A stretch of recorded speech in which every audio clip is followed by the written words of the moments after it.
Hey friends, thank you for joining me this week on the Leading Healthy Creative Teams podcast. This week, I want to share with you 5 questions that I ask to help take a culture from a crisis state to a thriving state. This is a really important conversation because if you're leading a team or if you're a part of a team, you will have staff transition at some point in time or another. And there could be a variety of reasons. Somebody could be retiring, somebody could be moving on, somebody could be getting let go, you could be adding somebody to the team. Whatever it is, staff and personnel changes happen in the church. I have seen time and time again where one person leaving disrupts in a significant way the way that the organization functions. Now, I'm particularly inclined to see this type of a challenge because this is the type of church that I really intentionally try to work with. I'm looking for churches that are in the midst of transition and in some ways are threatened in terms of their communications or their creative team stability. And so what that means is a communications leader is either leaving or there is a culture of unhealth and there needs to be departures in order to allow healing to take place. What that does is it creates a very unstable environment in a very high demand and high pressure part of the church. Almost everything goes through the communications team. That's a real tricky one. If you have a team or if you have a person who's involved in creative, almost everything in the church runs through them. Not for approval necessarily, but they're going to be involved in some way, shape, or form. And so when there is instability in your creative team, you feel it in a very significant way, and it can cause some real significant problems throughout the rest of the organization if you don't handle it well. So that's typically where I come in. I come in to either be interim support, where I will navigate the complexities and the challenges of that culture, and I will have conversations with leadership and with the team and help make sure that everything is stabilized during the season of instability so that we can then move forward and build a healthy foundation and really build a healthy team that can thrive for years to come. So that is the core of the work that I do. And these are the questions that I really like to work through throughout that process. I want to share them with you because I've actually found them to be very helpful for my own self when I'm faced with a problem that's kind of a sudden problem. That's really what crisis is. It's a sudden problem that was unexpected, that we were unprepared for. It's rare that a staff team in a church will have depth in their creative team. That is an abnormal luxury. You're not going to have a communications director and then somebody who's ready to become the communications director right after them. If you do, you're blessed. But also if you do, you're probably going to lose one of them because that tends to be the way that these things work. When someone's ready for leadership, they want to step into leadership.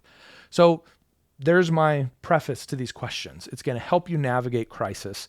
Obviously, if you run into a point where you're like, I can't do this, I can't pull it off, please get in touch. That is the sweet spot of the work that I do.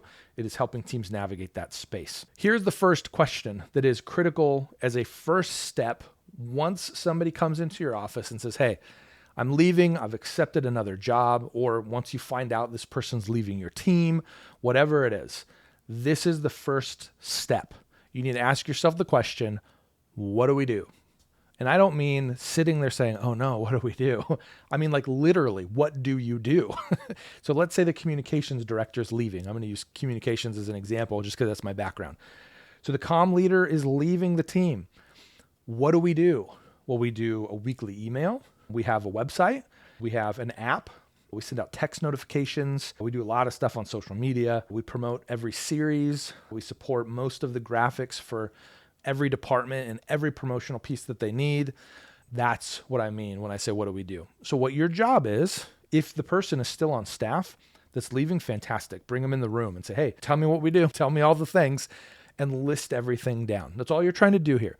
You can't solve a problem without knowing what the problem is. And so this first phase really is focused on identifying reality. So anytime I'm working with a new church, I have an intake process. My intake process is to have 30 to 45 minutes. Sometimes they go an hour, depending on the role of the person.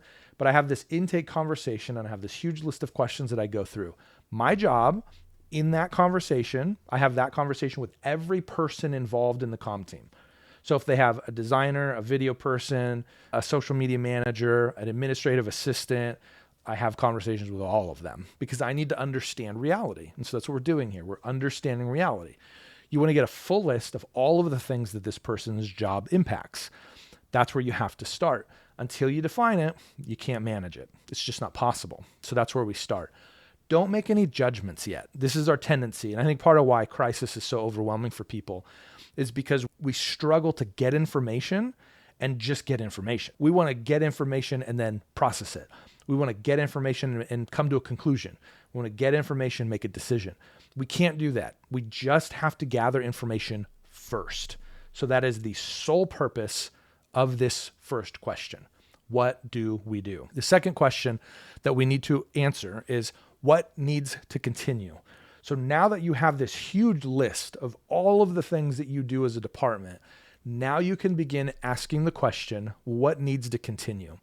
Often what happens is we get into a routine and we get into a rhythm in whatever job we're in, and we just keep maintaining the same things. We tend, at least from what I've seen in the church, we tend to be pretty bad at ruthless evaluation of the things that aren't working or the things that aren't on mission anymore. And so this is a really good opportunity for you to pause for a second and say, okay, so we're doing all of these things. Are they effective? Are they impactful? Are they helping accomplish the mission of the church? Are they helping accomplish the purpose of our department? So for communications, let's say your sole job is to make sure that people are aware of the things happening in your church. And one of the things on your list of what do we do is a web page that has all of the events of the church. Go look at the analytics and see how many people are using that page. What you may discover is that that page actually is not helpful at all. We don't need to keep doing that. We don't need to continue. We can let it go. So if that's something that you don't want to continue, then you can mark that, put a little red X by it or strike through or something. It's important to document it, but make sure it's clear we're going to not continue to maintain this. And it could also be for a season. It could be that when a new communications director steps in this scenario, they say, what we really need a single page on the website that has all of the events. Okay, great. You can do that. And maybe you'll have better luck with it and it'll be more successful under your tenure, but we don't need to maintain it in the interim. The other thing that you may find if you do that and you go and check the analytics, you may discover that this is actually a critical piece of the ministry being successful. If that's the case, then you really do want to make sure you continue it. So that's what you're trying to do here. Now that you've defined everything in our first question, you have a list of all the things. Now you can start asking smart questions to say, should we continue this or not? The reason that you need to understand that and you need to have an intentional and overt decision to continue or not to continue is because the third question is now starting to involve personnel. We've laid out the groundwork. We understand what's happening. Now we start asking the question, okay, that's cool, but who is going to do it? It's important in this phase to not start with whose new job it is, but I want you to build a 3-month or a 6-month plan. That's the duration of time that I have found to be pretty reasonable. Typically, the higher you go in an organization, the harder it is to find an employee who's qualified for the role. So if you are losing your director of communications, I would probably lean toward a 6-month plan. Worst case, you bring somebody in early and then they have a little bit of a softer start so that they're able to acclimate to the organization better. If you decide to go with a 3-month plan instead of a 6-month plan, my recommendation would be to make it clear that there is the potential for that to get extended in terms of whoever it is that's involved in the process. So what you want to do is you want to build this short-term plan. The formal question here is, who can do it for now? Who can do it for this short duration of time so that we're able to transfer responsibility to them? The objectives that we want to continue are still happening, but they know that it's a short-term type of opportunity.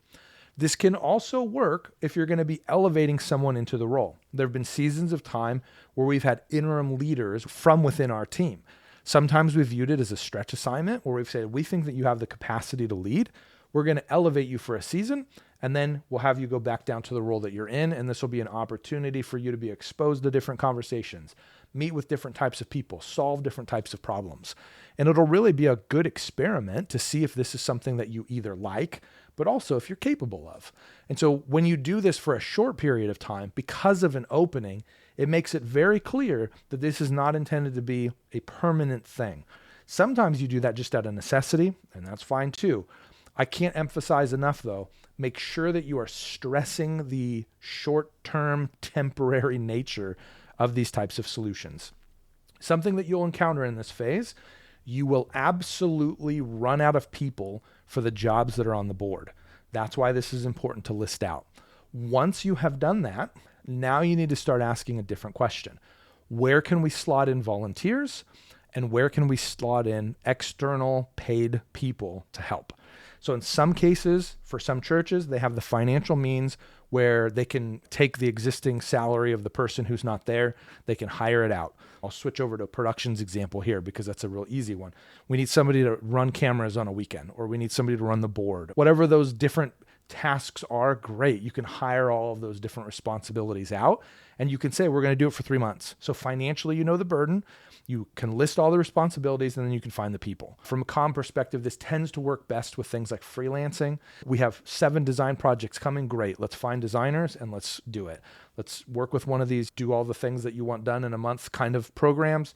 Great. Sign up with one of those companies and get moving on it. But again, you're defining a short-term way to solve the problem. So once you've mapped all of that out and everything that you want to continue either has a staff person who's asked to extend, a volunteer, or an external hired temporary employee. Once all of those are mapped out, now you can move on to the next phase. This next phase isn't urgent in the sense that it doesn't have to happen in the same conversation. Those first 3 questions, what do we do? What needs to continue? And who can do it right now? Those are relatively urgent questions. Those are the questions that I go into the conference room and I map all of this out on the whiteboard as soon as I've heard that somebody's leaving. I'll usually talk to my boss. Hey, I just heard that so-and-so's leaving. I'm going to go in and start planning out what does it look like for other people to take different responsibilities. Do you want to be in that meeting? Do you want me to just do it on my own? Great. And then I'll probably bring in a thought partner with me. In some cases, it's somebody lower in the organization. Hey, you're an executor of a lot of these things. You reported to this guy. Talk to me through any blind spots that I'm seeing, because I don't want to assume that I have all the answers. If you've already identified an interim leader, great. Bring the interim leader in. Say, hey, sit down. Tell me all the things. Let's map this out. That's a really good leadership exercise for them.